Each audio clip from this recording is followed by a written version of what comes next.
Good evening, and welcome to Neutral News, the only program that dares to look at the churning chaos of the modern world and ask, must we? Tonight we bring you a story that has everything: peril, mystery, long-distance travel, and a complete disregard for geographical norms.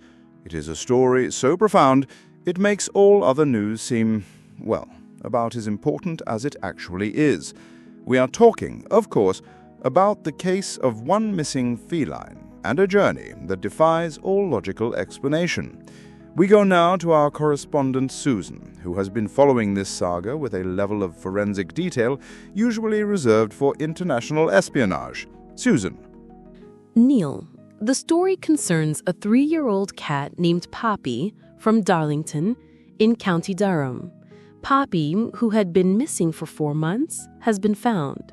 She was discovered more than 300 miles away in High Wycombe, Buckinghamshire. 300 miles. Let that sink in. Not next door, not down the road in a shed, but 300 miles. That's not a casual stroll, Susan. That's a pilgrimage. Has there been any suggestion as to Poppy's motive? Was she fleeing something? Or was she perhaps running to something? A new life? A shadowy witness protection program for cats? The precise reasons for Poppy's extended journey remain at this stage a matter of pure speculation, Neil. Her owner, a Miss Amy Gething, described Poppy as being a bit of a wanderer, but had not previously noticed any tendencies towards organized long-distance domestic relocation. A bit of a wanderer. That's like calling Captain Cook a bit of a sayer. So for 4 months this cat was, what? On a gap year, finding herself. Let's break down this timeline. 4 months is a significant period in the life of a cat. What was the initial reaction from the owner, Miss Gething, when Poppy first vanished? The reaction was of profound distress, Neil. Miss Gething and her family conducted extensive searches of the local Darlington area. They posted on social media. They informed neighbors. They undertook all the conventional activities associated with a missing pet. As weeks turned into months, hope, understandably, began to fade. Miss Gething stated she had given up hope of ever seeing Poppy again. Given up hope, a familiar state for many in the north of England, for a variety of reasons. And then the call. Describe the moment of discovery, Susan. Where was Poppy found? In what circumstances? Was she living it up in the home counties? Had she developed a taste for artisan sourdough and complaining about house prices? Poppy was found by a member of the public in High Wycombe. She was reportedly in good health, though slightly underweight. The individual who found her took her to a local veterinary practice, the Cheermead Animal Hospital. It was there that the breakthrough in the case occurred. The breakthrough. I imagine a crack team of detectives, a wall covered with maps and string, sleepless nights fueled by lukewarm tea. What was this crucial piece of evidence that blew the case wide open? It was a microchip, Neil. The veterinary staff scanned Poppy and discovered the embedded chip which contained the owner's contact details. This is, I'm told, the primary function of a microchip. Remarkable. A piece of technology that actually worked as advertised. It's a miracle in itself. So the call was made, 300 miles north. How did Miss Gething react to the news that her tat was not only alive, but had apparently relocated to Buckinghamshire without so much as a forward-on address? Miss Gething's initial reaction was of disbelief, Neil. She reportedly asked the veterinary nurse, "Are you sure?" Upon receiving confirmation, this disbelief turned into what has been described as elation. The family is now planning the logistical operation to repatriate the animal. The repatriation? And that is a major diplomatic undertaking, is it not?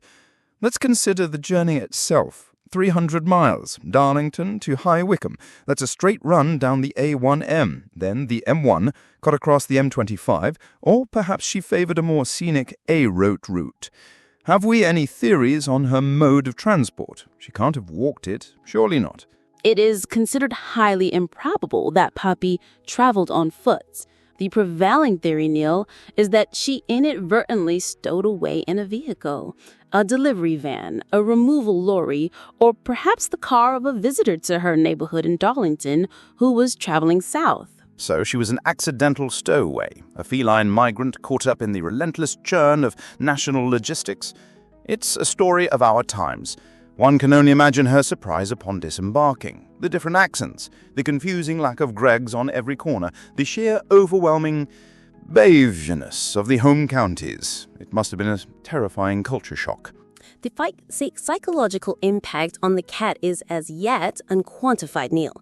However, her physical condition suggests a degree of resourcefulness. She survived for a significant period, fending for herself in an unfamiliar territory. A survivor, a warrior, a furry Shackleton in a world of garden sheds and wheelie bins. Let's delve deeper into this stowaway theory. If she was in a van, for instance, for how long? Did she have access to refreshments, or was she forced to subsist on packaging materials and the sheer will to live? These specific details are unknown, Neil. One can only postulate that the journey itself was likely completed within a day, but Poppy could have been trapped within the vehicle for longer, either before it departed Darlington or after it arrived in High Wycombe. It's a harrowing thought. The darkness, the rumble of the engine, the dawning realization that this is not the way to the local park. And what of her 4 months in the wilderness of Buckinghamshire? What does a Darlington cat do in High Wycombe? The hunting grounds are entirely different.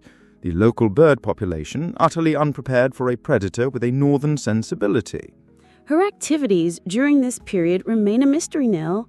It is a testament to her resilience that she was able to navigate this new environment and sustain herself.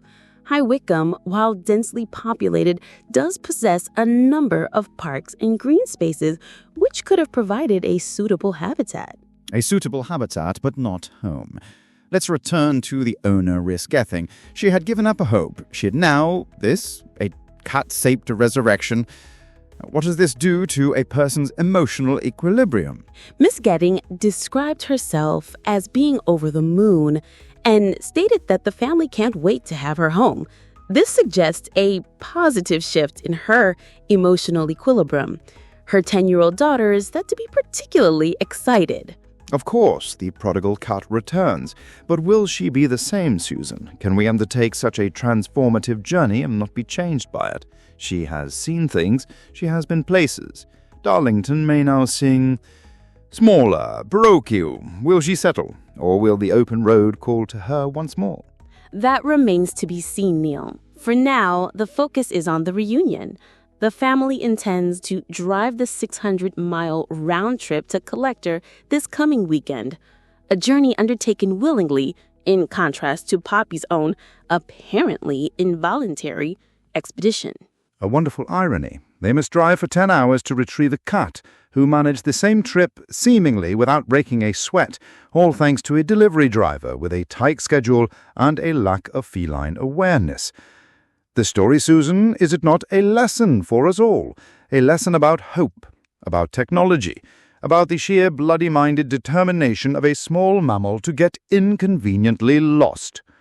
It is a story about a cat that was missing and has now been found, Neil. A commendably neutral summary, as always. So, as the Gething family prepares their cat courier for the Mudham journey south, we are left to ponder the unknowable mysteries of the universe. What really happened to Poppy the cat? Was it an accident? Or was it daring escape, a desperate bid for freedom from the grim realities with North? We will never know, and that, perhaps, is the real beauty of it. Good night.